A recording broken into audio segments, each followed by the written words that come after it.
ನಾನು ಅಪ್ಲೋಡ್ ಮಾಡೋ ಎಲ್ಲ ವೀಡಿಯೋಗಳನ್ನು ಮೊದಲು ನೋಡೋದಕ್ಕೆ ಎಸ್ ಪಿ ಕೆ ಕನ್ನಡ ಚಾನಲ್ನ ಸಬ್ಸ್ಕ್ರೈಬ್ ಮಾಡಿಕೊಂಡು ಅದರ ಪಕ್ಕ ಇರೋ ಬೆಲ್ ಐಕನ್ನ ಆನ್ ಮಾಡ್ಕೊಳ್ಳಿ.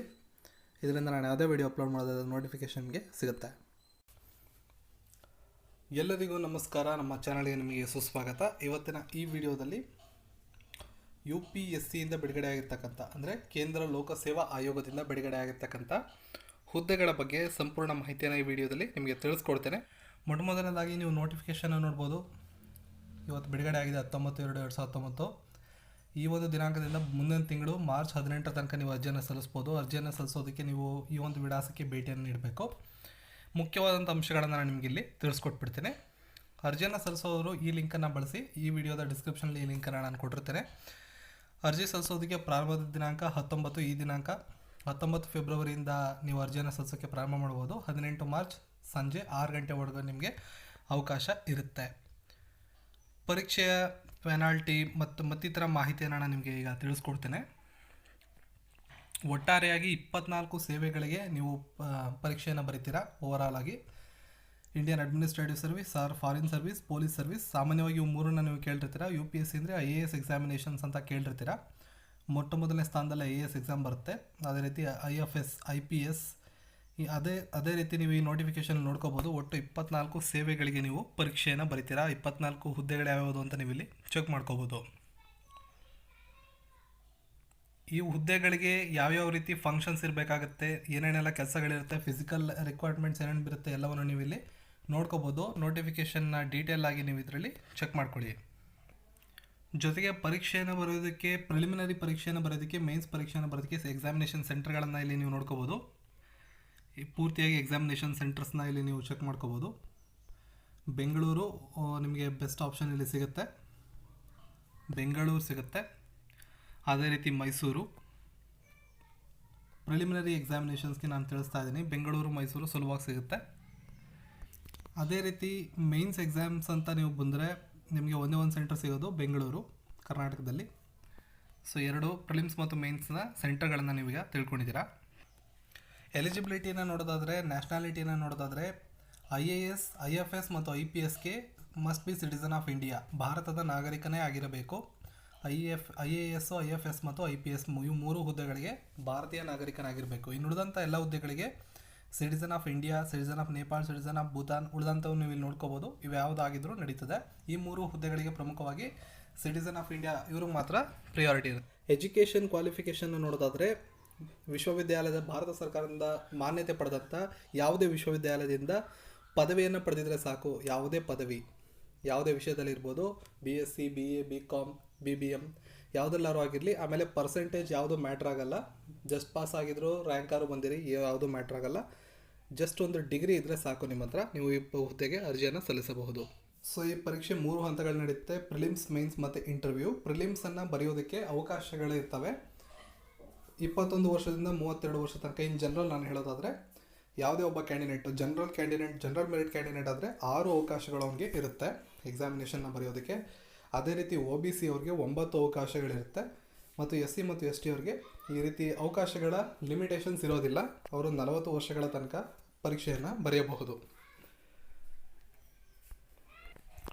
ಇನ್ನು ಅರ್ಜಿ ಶುಲ್ಕ ಎಷ್ಟು ಅಂತ ನೋಡೋದಾದರೆ, SC, ST, person with disabilities ಇವರು ಯಾವುದೇ ಅರ್ಜಿ ಶುಲ್ಕವನ್ನು ಪಾವತಿ ಮಾಡುವಾಗಿಲ್ಲ. 0, ಯಾವುದೇ ಅರ್ಜಿ ಶುಲ್ಕ ಇಲ್ಲ. ಉಳಿದಂಥ ಎಲ್ಲ ಕ್ಯಾಂಡಿಡೇಟ್ಸ್ OBC ಮತ್ತು GMನವರು 100 ರೂಪಾಯಿಗಳ ಅರ್ಜಿಯನ್ನು ಕಟ್ಟಬೇಕಾಗತ್ತೆ, ಅರ್ಜಿ ಶುಲ್ಕವನ್ನು ಪಾವತಿ ಮಾಡಬೇಕಾಗತ್ತೆ.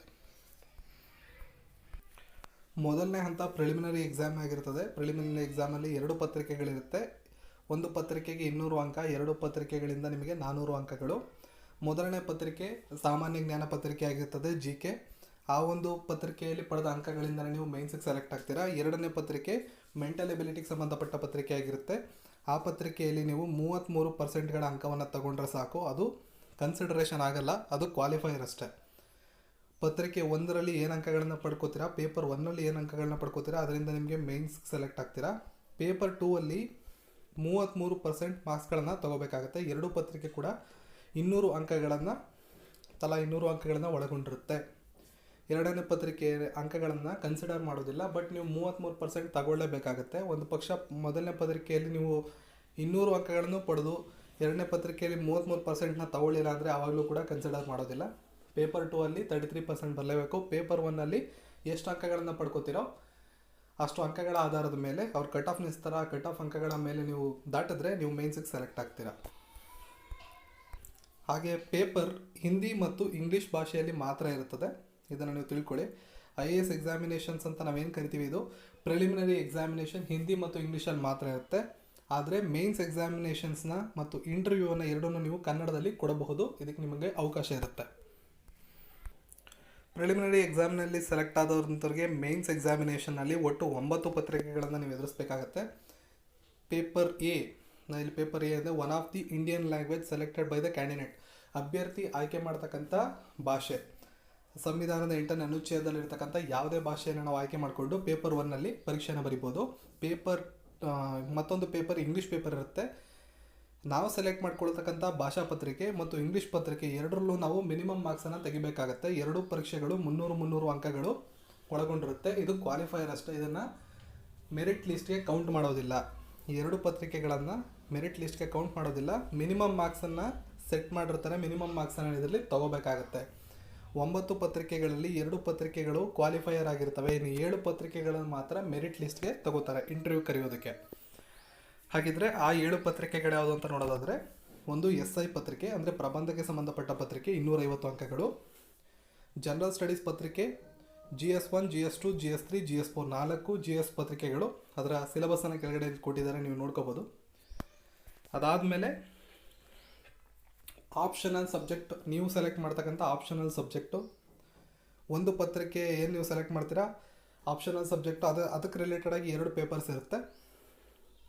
ಒಟ್ಟು 4 GS ಪೇಪರ್ಸ್ 4. ನೀವು ಸೆಲೆಕ್ಟ್ ಮಾಡೋ ಆಪ್ಷನಲ್ ಪೇಪರ್ ಒಂದು ಸಬ್ಜೆಕ್ಟ್ನ 2 ಪೇಪರ್ ಇರುತ್ತೆ, ಒಂದು ಪ್ರಬಂಧ. ಒಟ್ಟು 7 ಪತ್ರಿಕೆಗಳಿಂದ 1750 ಅಂಕಗಳು. ಇದು ನಿಮಗೆ ಫೈನಲ್ 1750 ಅಂಕಗಳು ಕನ್ಸಿಡರೇಷನ್ ಆಗುತ್ತೆ. ಈ ಒಂದು ಅಂಕಗಳ ಆಧಾರದ ಮೇಲೆ ನಿಮಗೆ ಇಂಟರ್ವ್ಯೂಗೆ ಕರೀತಾರೆ. ಇದರಲ್ಲಿ ಎಷ್ಟು ಅಂಕಗಳನ್ನು ಪಡ್ಕೋತೀರಾ ಅದರ ಆಧಾರದ ಮೇಲೆ ನೀವು ಇಂಟರ್ವ್ಯೂಗೆ ಸೆಲೆಕ್ಟ್ ಆಗ್ತೀರಾ. 9 ಪತ್ರಿಕೆಗಳಲ್ಲಿ 2 ಕ್ವಾಲಿಫೈಯರ್ಸ್, ಒಂದು ಭಾಷಾ ಪತ್ರಿಕೆಯನ್ನು ನೀವು ಸೆಲೆಕ್ಟ್ ಮಾಡಬೇಕು, ಇನ್ನೊಂದು ಭಾಷಾ ಪತ್ರಿಕೆ ಇಂಗ್ಲೀಷ್ ಆಗಿರುತ್ತೆ. ಎರಡೂ ಕೂಡ ಮಿನಿಮಮ್ ಕ್ವಾಲಿಫೈಯರ್ ಅಂಕಗಳನ್ನು ಪಡ್ಕೋಬೇಕಷ್ಟೇ. ಇನ್ನು 7 ಪತ್ರಿಕೆಗಳಲ್ಲಿ ಎಷ್ಟು ಸ್ಕೋರ್ ಮಾಡ್ತೀರಾ ಅಷ್ಟು 1750 ಅಂಕಗಳು. ಒಂದು ಪತ್ರಿಕೆಗೆ 250 ಅಂಕ, ಒಟ್ಟು 7 ಪತ್ರಿಕೆ 1750 ಅಂಕಗಳು.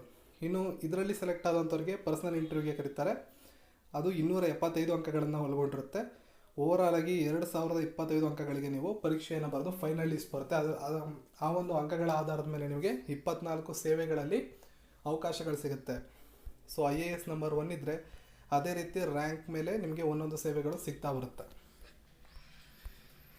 ಹಾಗಿದ್ರೆ ಮೇನ್ಸ್ ಎಕ್ಸಾಮಿನೇಷನ್ನಲ್ಲಿ ನಾವು ಯಾವ ಭಾಷಾ ಪತ್ರಿಕೆಯನ್ನು ಆಯ್ಕೆ ಮಾಡ್ಕೋಬೋದು, ಮೊದಲನೇ ಪತ್ರಿಕೆ ಯಾವುದನ್ನು ಆಯ್ಕೆ ಮಾಡ್ಕೋಬೋದು ಅಂತ ಇಲ್ಲಿ ನಾವು ನೋಡ್ಬೋದು.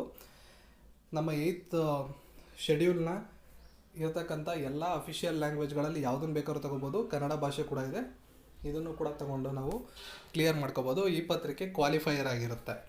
ಅದೇ ರೀತಿ ಆಪ್ಷನಲ್ ಸಬ್ಜೆಕ್ಟ್ಗಳನ್ನು ಯಾವ್ದು ತೊಗೋಬೋದು ಅಂತ ನಾವು ನೋಡ್ಬೋದು.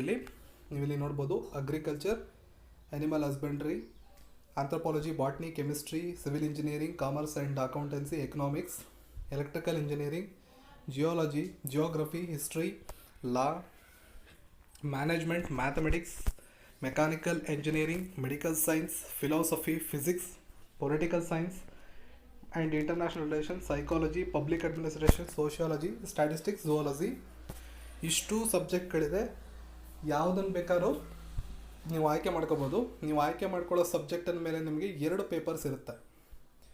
4 GS papers, GS1, GS2, GS3, GS4. ನೀವು ಆಯ್ಕೆ ಮಾಡ್ಕೊಳ್ಳೋ ಸಬ್ಜೆಕ್ಟ್ ಮೇಲೆ ಸಪೋಸ್ ಝೂಯಾಲಜಿ ನೀವು ಸೆಲೆಕ್ಟ್ ಮಾಡಿದ್ರೆ ಇದ್ರ ಮೇಲೆ 2 ಪೇಪರ್ ಇರುತ್ತೆ, ಪ್ಲಸ್ ಒಂದು ಪ್ರಬಂಧ. ಒಟ್ಟು 7 ಪತ್ರಿಕೆಗಳು. ಇನ್ನು ಒಂದು ಭಾಷಾ ಪತ್ರಿಕೆ, ಒಂದು ಇಂಗ್ಲೀಷ್ ಪತ್ರಿಕೆ, 2 ಪತ್ರಿಕೆ ಇವು ಕ್ವಾಲಿಫೈಯರ್. 7 ಪತ್ರಿಕೆಗಳ ಅಂಕಗಳು ನಿಮಗೆ ಇಂಟರ್ವ್ಯೂ ಒಂದು ಲೀಸ್ಟ್ಗೆ ಕನ್ಸಿಡರ್ ಆಗುತ್ತೆ. ಇದರ ಕುರಿತಾಗಿ ಹೆಚ್ಚಿನ ಮಾಹಿತಿಯನ್ನು ಪಡ್ಕೋಬೇಕು ಅಂದರೆ ಅಧಿಕೃತವಾದಂಥ ವೆಬ್ಸೈಟ್ಗೆ ಹೋಗಿ ಇದನ್ನು ನೀವು ಡೌನ್ಲೋಡ್ ಮಾಡ್ಕೋಬೋದು. ಅಫಿಷಿಯಲ್ ಸೈಟಲ್ಲಿ ಇವಾಗ ಬಿಡುಗಡೆ ಮಾಡಿದ್ದಾರೆ. ಆಮೇಲೆ ಸಿಲೆಬಸ್ಸನ್ನು ನೀವೆಲ್ಲೂ ಹುಡ್ಕೋದಕ್ಕೆ ಹೋಗ್ಬೇಡಿ. ಆಪ್ಷನಲ್ ಸಬ್ಜೆಕ್ಟಿಂದ ಹಿಡಿದು ಪ್ರತಿಯೊಂದು ಪ್ರಿಲಿಮ್ಸ್, ಮೇನ್ಸ್ ಎಲ್ಲ ಪ್ರತಿಯೊಂದರ ಸಿಲೆಬಸ್ಸನ್ನು ಅವರು ಒಂದು ನೋಟಿಫಿಕೇಷನಲ್ಲೇ ಕೊಟ್ಟಿದ್ದಾರೆ. ನೀವಿಲ್ಲಿ ನೋಡ್ಬೋದು ಸಿಲೆಬಿ ಫಾರ್ ಎಕ್ಸಾಮಿನೇಷನ್, ಪ್ರಿಲಿಮ್ಸ್ ಎಕ್ಸಾಮಿನೇಷನ್. ನೀವಿಲ್ಲಿ ನೋಡ್ಬೋದು ಪೇಪರ್ 1 ಏನೇನು 100 ಅಂಕಗಳ 100 ಪ್ರಶ್ನೆಗಳ 200 ಅಂಕಗಳ ಪರೀಕ್ಷೆಗೆ ಏನೇನು ಓದ್ಕೋಬೇಕು ಅನ್ನೋದು ಸಂಪೂರ್ಣ ಮಾಹಿತಿಯಲ್ಲಿ ಕೊಟ್ಟಿದ್ದಾರೆ ಅವರು.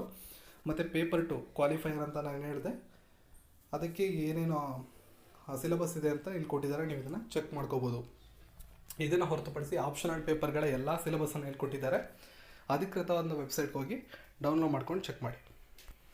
ಸೊ ಈ ಒಂದು ವೆಬ್ಸೈಟ್ಗೆ ಹೋಗೋದಕ್ಕೆ ನಿಮಗೆ ಡಿಸ್ಕ್ರಿಪ್ಷನಲ್ಲಿ ನಾನು ಲಿಂಕ್ ಕೊಟ್ಟಿದ್ದೀನಿ, ನೀವು ಅದನ್ನು ಚೆಕ್ ಮಾಡಿ. UPSC ಅಂತ ನೀವು ಟೈಪ್ ಮಾಡಿದ್ರೆ ಮೊದಲನೇ ರಿಸಲ್ಟೆಲ್ಲ ಸಿಗುತ್ತೆ, ಅದರ ಮೇಲೆ ನೀವು ಕ್ಲಿಕ್ ಮಾಡಿ ಈ ರೀತಿಯಾದ ಇಂಟರ್ಫೇಸ್ ಹೋಗುತ್ತೆ. ನೀವು ಕೆಳಗಡೆ ಸ್ಕ್ರಾಲ್ ಡೌನ್ ಮಾಡಿದ್ರೆ ಇಂಡಿಯನ್ ಫಾರೆಸ್ಟ್ ಸರ್ವಿಸ್ಸು ಮತ್ತು ಸಿವಿಲ್ ಸರ್ವಿಸ್ ಅಂತ ಎರಡಿದೆ, ಇದ್ರ ಮೇಲೆ ನೀವು ಕ್ಲಿಕ್ ಮಾಡಿ. ಕ್ಲಿಕ್ ಮಾಡಿದ್ರೆ ನಿಮ್ಗೆ ಈ ರೀತಿಯಾದಂಥ ಇಂಟರ್ಫೇಸ್ ಓಪನ್ ಆಗುತ್ತೆ. ನೋಟಿಫಿಕೇಷನ್ ದಿನಾಂಕ, ಎಕ್ಸಾಮಿನೇಷನ್, ಆಮೇಲೆ ಎಕ್ಸಾಮಿನೇಷನ್ ಡೇಟ್ ಹೇಳೋದು ಮರ್ತಿದ್ದೆ ನಾನು, ಜೂನ್ 2ನೇ ತಾರೀಕು ಪ್ರಿಲಿಮ್ಸ್ ಎಕ್ಸಾಮಿನೇಷನ್ಸ್ ಇರುತ್ತೆ. ಆಮೇಲೆ ಸ್ಟಾರ್ಟಿಂಗ್ ಡೇಟ್ ಮತ್ತು ಎಂಡಿಂಗ್ ಡೇಟ್ ನಾನು ಹೇಳಿದ್ದೆ. ಆ್ಯಂಡ್ ನೋಟಿಫಿಕೇಷನ್ ಇಲ್ಲಿದೆ, ಇದ್ರ ಮೇಲೆ ನೀವು ಕ್ಲಿಕ್ ಮಾಡಿ ನೋಟಿಫಿಕೇಷನ್ನ ಡೌನ್ಲೋಡ್ ಮಾಡ್ಕೋಬೋದು. ಇದ್ರ ಕುರಿತಾಗಿ ಯಾವುದೇ ಡೌಟ್ಸ್ ಇದ್ದರೂ ನನ್ನ ಕಮೆಂಟ್ ಸೆಕ್ಷನಲ್ಲಿ ನೀವು ಕೇಳಬಹುದು. ನಿಮಗೇನಾದ್ರು ಸಿಲೆಬಸ್ ಬಗ್ಗೆ ಏನೇನೋ ಡೌಟ್ಸ್ ಇದ್ದರೆ ಅಥವಾ ಡೀಟೇಲ್ ಸಿಲೆಬಸ್ ಬೇಕು ಅಂತ ಹೇಳಿದ್ರು ಕೂಡ ನನ್ನ ಕಮೆಂಟ್ ಸೆಕ್ಷನಲ್ಲಿ ತಿಳಿಸ್ಕೊಡಿ. ಸಂಪೂರ್ಣವಾಗಿ ಅದರ ಬಗ್ಗೆ ಒಂದು ವಿಡಿಯೋವನ್ನು ನಾನು ಮಾಡ್ತೇನೆ.